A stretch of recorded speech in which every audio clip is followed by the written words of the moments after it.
नीरज उनियाल जी। राधे राधे। राधे राधे महाराज जी। महाराज जी, ईश्वर के प्रति सच्चे प्रेम की पहचान क्या है और मैं उसे अपने भीतर कैसे जगा सकता हूँ? जिया न जाए। भाई जी महाराज श्री हनुमान प्रसाद पोद्दार जी महाराज एक प्रेम दर्शन में लिखते हैं, शायद इसको ही इश्क कहते हैं, जैसे कोई दिल को मसला करे। एक पीड़ा, उर्दू में उसे इश्क कहते हैं, हिंदी में उसे प्रेम कहते हैं। पीड़ा है इष्ट के लिए, एक पीड़ा, एक विरह, एक व्याकुलता, एक तड़पन। प्रेम की जो अवस्था है, चरम अवस्था तो बताई नहीं जा सकती, क्योंकि अनिर्वचनीयम प्रेम स्वरूपम, प्रेम के स्वरूप का प्रवचन नहीं हो सकता, वचन के द्वारा उसे बताया नहीं जा सकता। प्रतिक्षण वर्धमानम, क्योंकि वो प्रतिक्षण बढ़ता रहता है। सूक्ष्मतरम, बड़ा सूक्ष्म विषय प्रेम है।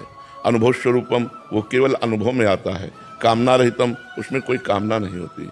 हृदय में एक व्याकुलता, जब से तुम बिछुरे पिए प्यारे, कबहु न पायो चैन, दरस बिन दुखन लागे नैन। अपने प्यारे के लिए न रात्रि में नींद आती है, न भोजन अच्छा लगता है, न हंसना अच्छा लगता है, न कोई भोग अच्छा लगता है, न कोई बातचीत अच्छी लगती है। नारायण हरिभजन में ये पांचों न सुहात, विषय भोग, निद्रा, हंसी, जगत प्रीति, बहुबात। बहुत लोगों से बात करना, हंसना, मजाक करना, मनोरंजन करना, ये सब भूल जाता है उपासक। रात दिन केवल प्रभु के लिए तड़पन, वो अंदर की तड़पन। जरूरी नहीं कि आंसू निकले, जरूरी नहीं, जैसे कोई दिल को मसला करे, एक हृदय में पीड़ा। मीरा जी जैसे कहती हैं, जो मैं ऐसा जानती प्रीति किए दुख होए, नगर ढिंढोरा प्रीति अजीब प्रीति न करियो कोई। नगर ढिंढोरा पीटती अजीब प्रीति न करियो कोई, जो मैं ऐसा जानती। प्रेम में एक वो अपार सुख जो सहा नहीं जा रहा। यहां दुख का मतलब सांसारिक क्लेश से नहीं है कि जो मैं ऐसा जानती प्रीति किए दुख हो। आनंद सहा नहीं जा रहा, वो सुख सहा नहीं जा रहा। प्रभु के चिंतन में जो सुख है वो कहीं और थोड़ी है। एक हृदय में विशेष आनंद की उल्लास जो सहा नहीं जा रहा, रात दिन सहा नहीं जा रहा, ऐसा लग रहा है हृदय फट जाएगा। तभी तो धीरे धीरे धीरे धीरे सहत सहत बाढ़े भगति गृह तन गुरहित गार। धीरे धीरे सहते सहते हृदय इतना मजबूत हो जाता है कि प्रभु की रूप माधुरी को देखकर भी वो जिंदा रहता है। नहीं, प्रभु के रूप को देखते ही दिल की गति रुक जाए, प्राण निकल जाए। इतने सुंदर, इतने आनंद समुद्र है कि प्राण निकल जाए। एक प्रसंग आता है श्री कृष्णदास जी वल्लभाचार्य जी के शिष्य, तो श्रीनाथ जी के लिए सामान लाने के लिए जाया करते थे, भोग की, श्रृंगार की सामान लाने। जहां भी जाने को मिला तो आगरा गए हुए थे, तो देखा कुछ लोग एकत्रित हैं, भीड़ लगी हुई है। कौतूहल बस वो भी चले गए, क्या हो रहा है? तो देखा वहां वैश्या नृत्य कर रही थी, एक नवीन वैश्या, और ऐसे हाव भाव प्रस्तुत कर रही थी, बहुत अच्छा लगा उसके हाव भाव देखकर। अब अपनी अपनी सोच होती है ना, अब वो अपनी सोच में डूब गए। ये सांसारिक व्यक्तियों को रिझा रही है, अगर ये भगवान को रिझाती तो इसका जन्म सार्थक हो जाता। उस समय उन्होंने 10 रुपया ऐसे, तो वो वैश्या नजदीक आई, वैश्या को देखा, वैश्या ने समझा ये हम पर लुभायमान हो रहे हैं, 10 रुपया दिया। तो जहां रुके हुए थे वहां बुलाया साथ समाज के सहित, और कहा जिस राग में हम कह रहे हैं ये पद सुनाओ। वो प्रवीण वैश्या थी, आलाप लेकर के उसी राग में, और जैसे उन्होंने कहा ऐसा अभिनय करो जैसे सामने बादशाह बैठा हो, और बादशाह के सामने जिस लिहाज से नृत्य किया जाता वैसा नृत्य किया। 1000 मुद्राएं दी और कहा यदि हमारे बादशाह के सामने चलो, तुम जितना धन कहोगे वो तुम्हें देंगे। उनके आदमियों को धन दे दिया, उनको हटा दिया और कहा हमारे साथ चलो। अब वो धन की लोभी वैश्या उनके साथ चली आई। अब पूरे ब्रजमंडल में बदनामी हो गई कि कृष्णदास जी इतने बड़े महात्मा और 60-70 वर्ष के, बोले नए यौवन अवस्था की वैश्या को लाए हैं। अब संतों का दिमाग अलग होता है ना। अब समाज में तो निंदा होने लगी कि अरे यार इनकी बुढ़ापा में बुद्धि वैश्या में लग गई यार, भगवान की बड़ी विचित्र माया है। अपनी कुटिया के बगल में कुटिया बनवाई रहने के पास, और समस्त ब्रजमंडल के जो गिरिराज जी के जैसे मानसी गंगा, राधा कुंड, श्याम कुंड, ललिता कुंड, अप्सरा कुंड, सब में स्नान करवाया उसको, और पद ठाकुर जी श्रीनाथ जी का पद याद करवाया उसको, और कहा आज मैं अपने बादशाह के सामने ले चल रहा हूं, अगर तू परफेक्ट निकल गई तेरा बेड़ा पार हो जाएगा। जीवन भर के लिए मैं जितनी संपत्ति कहेगी दे देंगे, क्योंकि जानते थे कि बचेगी ही नहीं।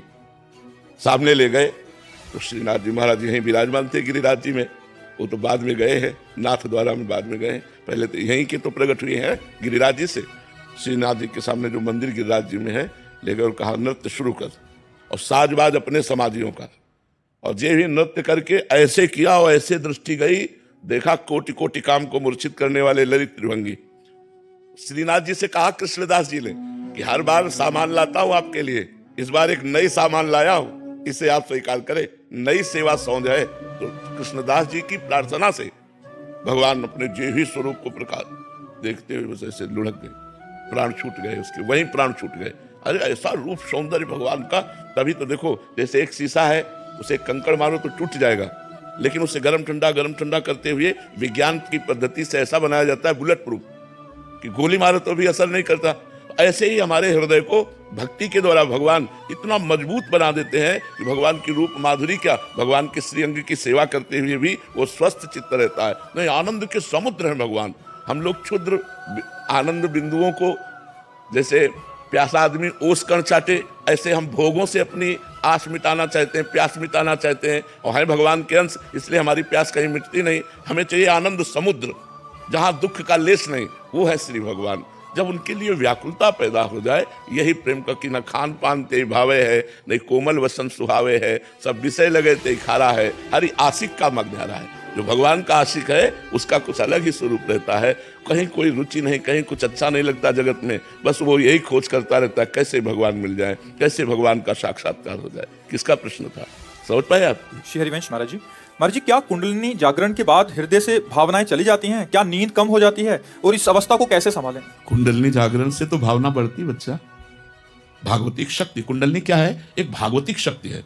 जो जागृत होती है तो उसमें दिव्यता होती, तेजस्विता होती, ज्ञान विज्ञान की स्फुरणाएं होती, भाव की धाराएं। तो अच्छा, नींद कम होना ये भागवतिक क्षेत्र में स्वाभाविक है, चाहे वो भक्ति से चलो, चाहे ज्ञान से चलो, चाहे योग से चलो, किसी भी मार्ग में चलो, भागवतिक मार्ग में नींद कम की जाती है। अगर स्वतः कम नहीं होती तो इसे कम किया जाता है, फालतू में समय सोने में नहीं बर्बाद किया जाता। 4 घंटे बहुत 5 घंटे, 3 घंटे, जितना संभाल पाओ। भोजन, बोलना और नींद, पहला साधक इन तीनों पर कंट्रोल करता है। रसेंद्री कंट्रोल में हुई तो जनेंद्री कंट्रोल में हो जाएगी। तो भोजन तो जनेंद्री भी कंट्रोल में हो गई। वाकेंद्री, बोलना, इससे भारी अपराध बनते हैं, वाणी से हम ज्यादा अपराध बनते हैं। सुनना, बहुत प्रपंच नहीं सुनना चाहिए। तो इसमें नींद पर काबू करना तो हर साधक का कार्य है। और जब आगे चलकर स्वतः नींद खत्म हो जाती है, धीरे धीरे वो शत्रुगुण बना रहता है, तो निद्रा, आलस्य, प्रमाद की कोई गुंजाइश नहीं रहती, जो भगवत चिंतन परायण रहता है। लेकिन ये बात की कुंडलिनी जागरण होने पर भाव खत्म होने लगते हैं, ऐसा तो मुझे नहीं लगता। हम कुंडलिनी जागरण से तो और दिव्य भावों का स्फुरण होता है। जैसे सूर्य प्रकाशित होता है तो अंधकार का नाश होता है, ऐसे वो दिव्य शक्ति जैसे जैसे जागृत होती, वैसे वैसे भगवदाकार ब्रह्माकार वृत्ति बनने लगती है। तो आप जागरण कर रहे हैं क्या कुंडलिनी? अच्छा, कई घंटे सिद्धासन में बैठते हैं? पौना घंटे में कुंडलिनी जागरण होती है।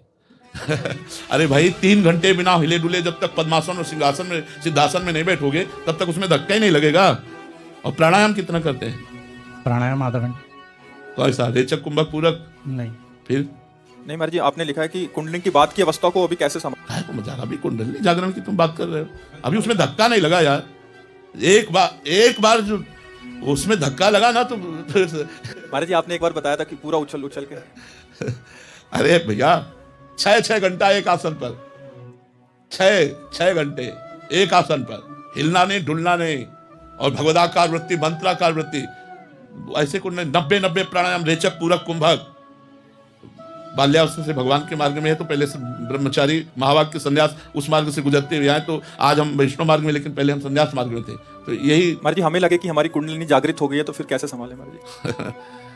भैया, जब कुंडलिनी जागृत होती है ना, तो संभालने की शक्ति उसी में विराजमान है। आप क्या समझते हैं? कुंडलिनी जागरण के लिए 2-4 लोगों को चाहिए क्या संभालने के लिए? उसी में पावर विराजमान होता है। वो भले उठा के कितना भी पटक दे, चाहे जितना, उसमें पूरी सामर्थ्य रहती। कोई ऐसा तो नहीं कुंडलिनी जागरण वाला पागल हो गया, खोपड़ी खराब हो गई, ऐसा। हाँ, प्रारंभिक कुंडलिनी जागरण में यदि कहीं गलती हो गई तो व्यभिचारी बन जाएगा वो। कुंडलिनी जागरण करने के अभ्यास वाला अगर किसी भी तरह वीरपात करता है तो नष्ट हो जाएगा, वो पतित हो जाएगा। ये बहुत सावधानी की जरूरत है। हम कहते हैं राधा राधा रटो, सब जागरण हो जाएगी, तुम्हें पता भी नहीं चलेगा। तुम्हें पता भी नहीं चलेगा कब कुंडलिनी जागृत हो गई। जो कुछ प्राप्त होना सब प्राप्त हो जाएगा। अब मान लो हमारी बात, राधा राधा जपो और आसनों पर बैठो, आसनों पर बैठने का अभ्यास करो। अभी तो आप क्लास ही नहीं कर पाए, 3 घंटे बिना हिले डुले, ऐसे भी नहीं करना, 3 घंटे बिल्कुल एक आसन पे, तब उसमें धक्का लगता है कुंडलनी में। जब प्राणायाम रेचक पूरक कुंभक इन प्राणायामों के द्वारा तब उसमें धक्का, वो सोई हुई कुंडलनी को धक्का लगता है, तब वो होश बदल जाते हैं। रात दिन मंत्राकार वृत्ति, पवित्र आचरण, पवित्र व्यवहार, किसी से कोई मतलब नहीं, तब ऐसा। ठीक है, प्रयासरत रहो आप, कुंडलनी पर दृष्टि मत रखो, भजन पर दृष्टि